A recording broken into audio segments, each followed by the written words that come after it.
So, hello everyone. Thank you so much for joining me.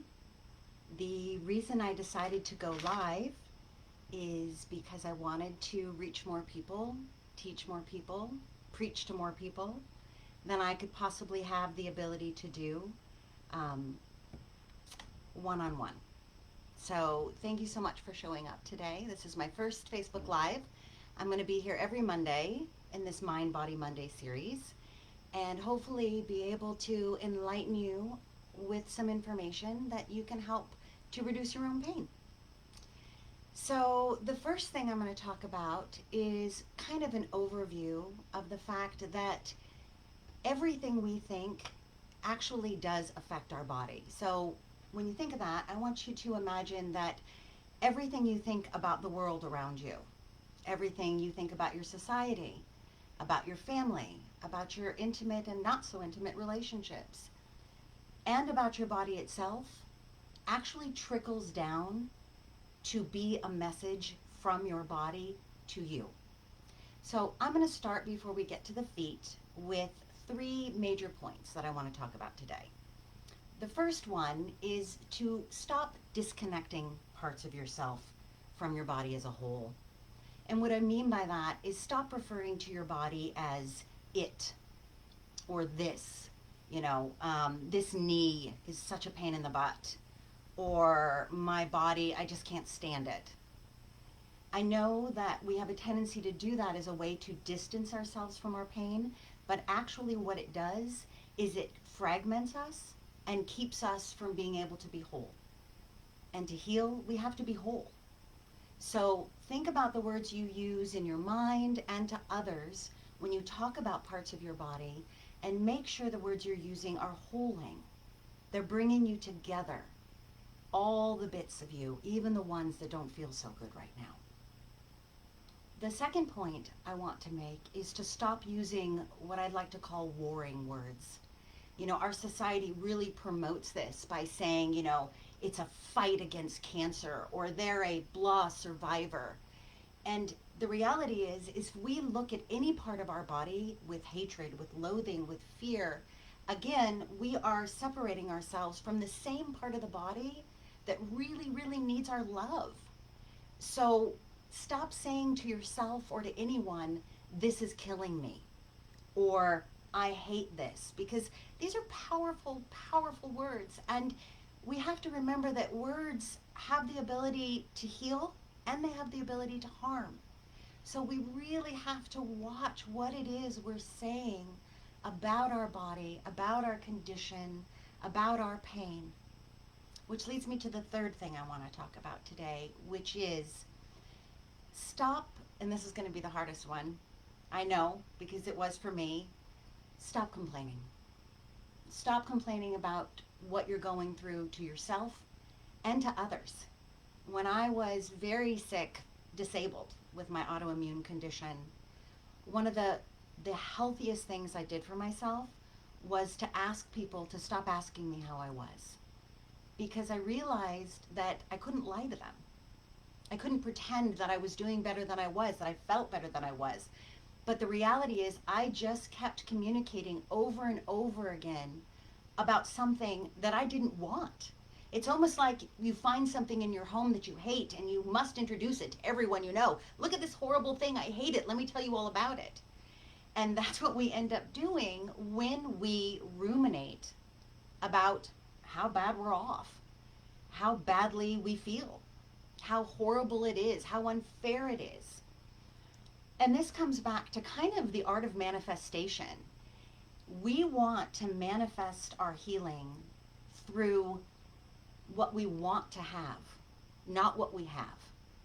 And what we think about is the way we manifest.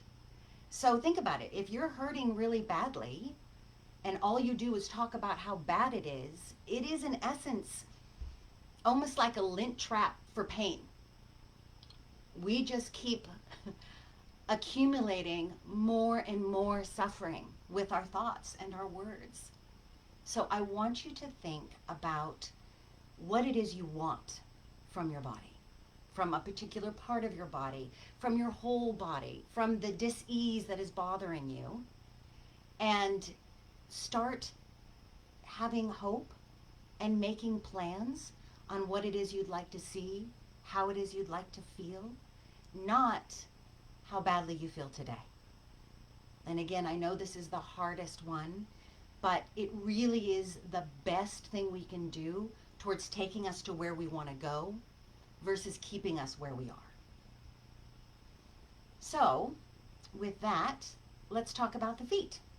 So I've decided to kind of work all the segments of the body, but first, starting at the kind of ground up, working towards the top, let's start with our feet. Our feet are incredibly important. Anybody who's ever suffered from foot pain or an accident or an injury and couldn't walk will tell you it was devastating. We can't get around on our own. So while the feet are one of the most important parts of our bodies, they are connected to a great deal of thought and verbiage in our society. So let me give you some examples. Feet are the way we ground. Now, I'm sure you've heard that before, but let me describe it a little bit more in depth that maybe you haven't. Feet are the way that we connect with the earth. And not just with the earth, but we connect with this body in the earth, this incarnation, this time in our life. Our feet represent our right to life, our right to stand our ground, our safety, our security, our survival. If you ever had troubles in childhood like I did, or childhood trauma, you know that you might have been raised feeling that you didn't have value.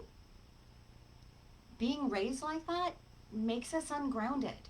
It makes us feel like maybe we don't deserve to be here. And maybe you've worked through that, but let me ask you, what do you stand for? Who do you stand with? What will you stand up because of? Are you a pushover?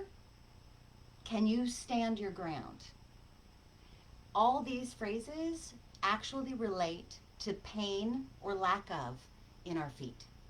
So if you're suffering from foot pain, some of the questions I would have you ask yourself is, what in your life do you feel you can't stand up for yourself about?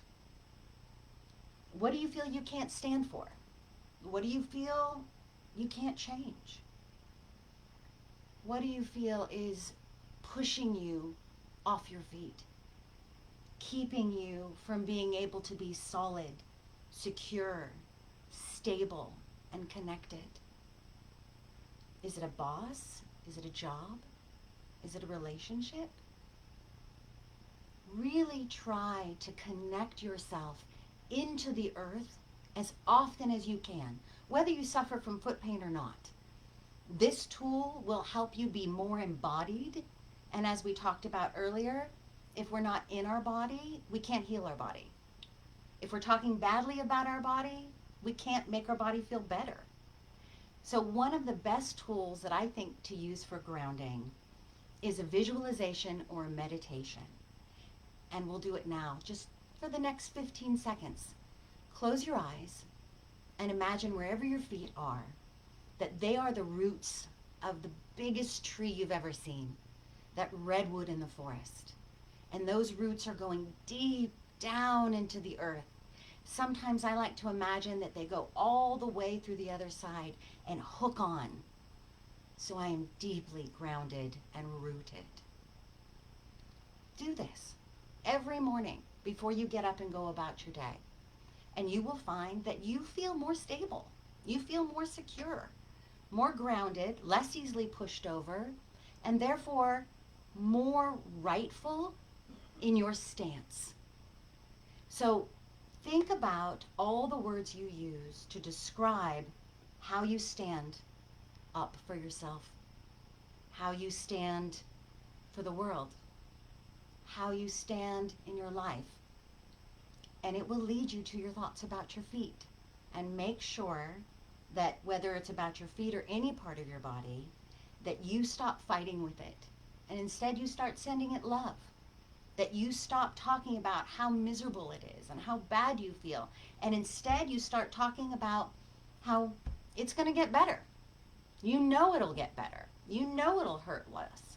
And start focusing on the times that it has and share those glories with everyone. Tell them, you know what, there was 5 minutes today where I actually felt normal.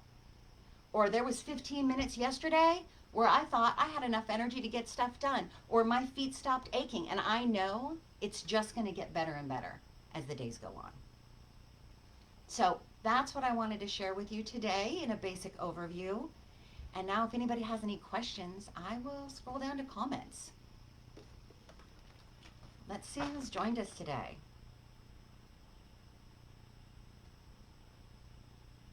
Hi, Lisa. Hi, Moo. Hi, Em. Taryn, oh, you can't hear me? Tap on my face. Hopefully that helped. Oh, I don't know what happened, but thank you for joining. Lisa, so good to see you. Does anybody have any questions for today? Again, I'll be here on Monday again. I can go over some of the same stuff. And we can also talk about our knees. So that will be next Monday at 5 o'clock. Hi, Desiree. Thank you for joining. And if you have any specific questions for me and you are seeing this delayed or you're seeing this later on, I'm going to leave the live up. Feel free to PM me and send me your email and I will respond to anything you need, or contact me at thoughtpaintherapy@gmail.com and I'll see if I can answer any of your questions. Hi, Jill. I love you too. Thank you guys for joining me today. Would toe pain be different from foot pain? That is a really good question. Yes, because as we think of maybe our legs as the trunk of a tree and our feet as those roots, why those toes would be even little tinier roots. And one of the best things we can do to work with toe pain is take your shoes off, stick your feet in the carpet, and really clench and unclench your toes into the carpet. Stretch them up and hold them up. Pull them into your lap and stretch and bend. Move those toes back and forth and really see if you can elongate all the fascia or that webbing in the bottom of your foot. And point and flex. Grab a towel. Put your legs out sitting down and pull your toes towards you. Things like that can really be helpful. Rosalie, oh, I'm so glad you joined me. I'm glad I could help. Sandra, being positive about stomach pain. It's really hard because it's how we digest life. So just in brief, and we will get to the stomach, I would suggest that you think about what you can't digest. What makes you sick to your stomach? And try to release those things and know that the greatest and highest good will be there and it will overcome. And that you don't need to swallow everything. And that you can simply let go. And if you have faith in a particular deity or belief system, then let them help you. Or let go and let God. Lisa, I totally understand you. Chronic pain in any part of our body can be directly correlated with our childhood in so many ways. And I'll tell you why just briefly.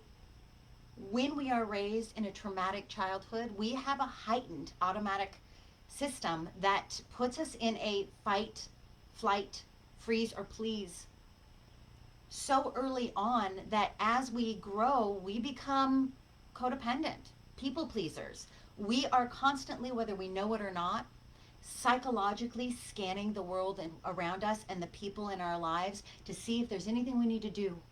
Because if they're happy, then we're safe. And that kind of heightened ANS system really taxes our immune response, right? So it keeps our body from being able to heal as quickly. And we'll talk about that more as we move up the body. But I totally understand, Lisa. Foot pain relate to knee pain. Well, you're going to have to come back on Monday, Randall. Oh, Taryn, I'm glad you can hear me now. I've done that too. Had it connected to a Bluetooth. Couldn't figure out why. I'm going to try to leave this live so you can listen to it from the beginning. And I've got one more minute because I don't want to take all of your time. Any other questions? And if not, just thank you so much for supporting me. And I hope to see you virtually next Monday. And I love you all so much. So take care of yourself for me, okay? Bye.